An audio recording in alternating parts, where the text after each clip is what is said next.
বলেন বিসমিল্লাহির রহমানির রহিম ইয়া আইয়ুহাল্লাযীনা আমানুস্তাঈনু বিস-সাবরি ওয়াস-সালাহ। আল্লাহ তাবারাক ওয়া তাআলা বলেন, রে আমার বান্দা বান্দীরা তোমরা শোনো, রে মোহন্তপুর গ্রামের মানুষেরা তোমরা শোনো, আমানুস্তাঈন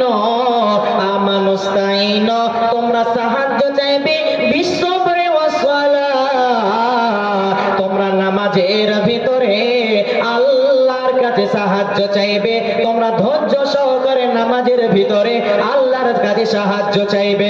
ওতে বন্ধুরে আল্লাহ তাবারাক ওয়া তাআলা এই আয়াতে বলতে চাইলেন তোমরা ধৈর্য সহকারে সালাত আদায় করো এবং ধৈর্যের সাথে আল্লাহর কাছে সাহায্য চাও। আল্লাহ বলেন ইয়াকা না'বুদু ওয়া ইয়াকা নাস্তাঈন, ইয়াকা না'বুদু ওয়া ইয়াকা নাস্তাঈন, ইয়াকা না'বুদু ওয়া ইয়াকা নাস্তাঈন। বন্ধুরে আমার, যেটা নিচের দিক থেকে উপর দিকে যাবে এটা হলো ইবাদত, আর উপর দিক থেকে যেটা নিচের দিকে নামবে এটা হলো সাহায্য। ওতে বন্ধুরে আমার আল্লাহ বলে ইয়াকা না'বুদু তোমারই ইবাদত করি, ওয়া ইয়াকা নাস্তাঈন এবং তোমারই কাছে সাহায্য চাই। ওতে বন্ধুরে ইবাদতটা যদি আল্লাহর কাছে না পৌঁছাবে মুসলমান সাহায্যটা আসবে কি করে? ভাই আমার, আমরা যদি আল্লাহর ইবাদত না করি তাহলে আমাদের উপরে সাহায্য আসবে কি করে? ভাই আজ মুসলমানের অবস্থাটা কোন জায়গাতে দাঁড়িয়ে আছে আপনাদেরকে একটু খালি দেখাতে চাই। আজ মুসলমান কোন প্ল্যাটফর্মে দাঁড়িয়ে আছে? আজ মুসলমানকে পাবেন কোথায় ভাই?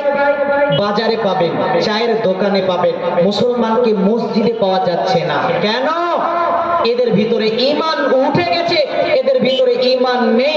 হাদিস লেন আপনাদেরকে আমি শোনাচ্ছি, মুসলিম শরীফের হাদিস 288 নম্বর হাদিস। নবীজি বলেন আহাব্বুল বিলাদি ইলাল্লাহি মাসাজিদুহা ওয়া বুগাজুল বিলাদি ইলাল্লাহি আসওয়াকুহা। নবী আমার বলেন আল্লাহর নিকটে সব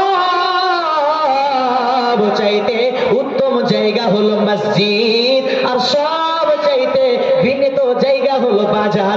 অতএব বন্ধুরে আজ মুসলমানকে মসজিদে পাওয়া যাচ্ছে না, মুসলমানকে আপনি বাজারে দেখুন রাত 10টা 11টা ভর চায়ের দোকানে থাকে, ক্যারাম বোর্ড খেলে। মুসলমান মার খাবে না তো খাবে কি অন্য জাতি? জি, তাহলে মুসলমান আজ মার খাচ্ছে কেন? তাদের নিজের হাতের কামাই ভাই। আজ মুসলমানকে মসজিদে পাওয়া যাচ্ছে না ভাই।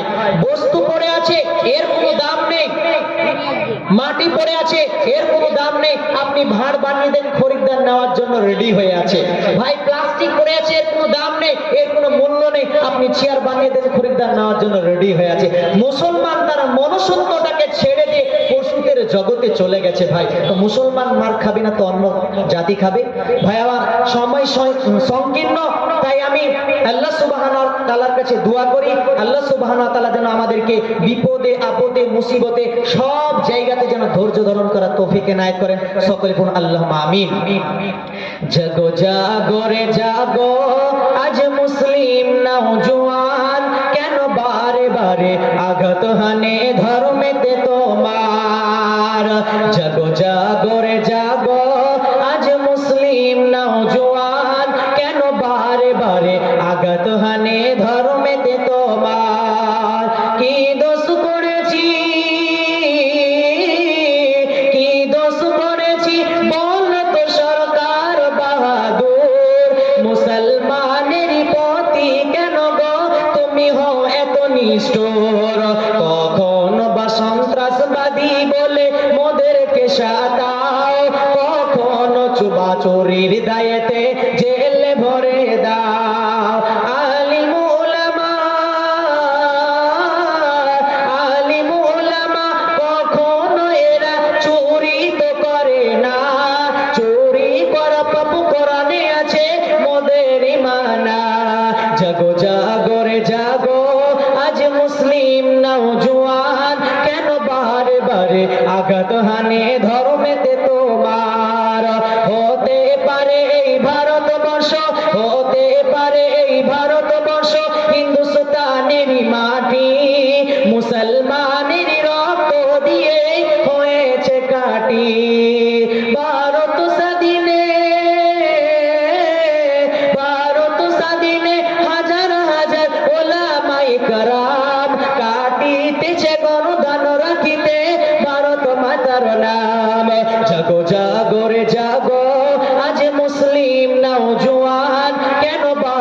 বারে আঘাত হানে ধর্মেতে তোমার।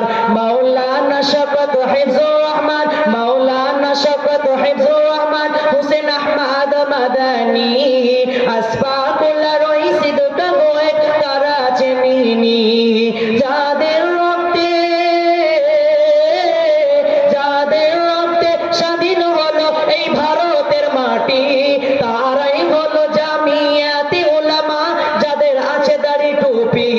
সেই দাড়ি টুপিরই তোমরা, সেই দাড়ি টুপিরই তোমরা অসম্মান করেছো, উলামাদের হাফ প্যান্ট পরিয়ে জেলে ভরেছ। জাগো জাগো রে জাগো, আজ মুসলিম নওজোয়ান, কেন বারে বারে আঘাত হানে ধর্মেতে তোমার। এখান থেকে আমার বক্তব্য দিকে হচ্ছে ওমা আলাইনা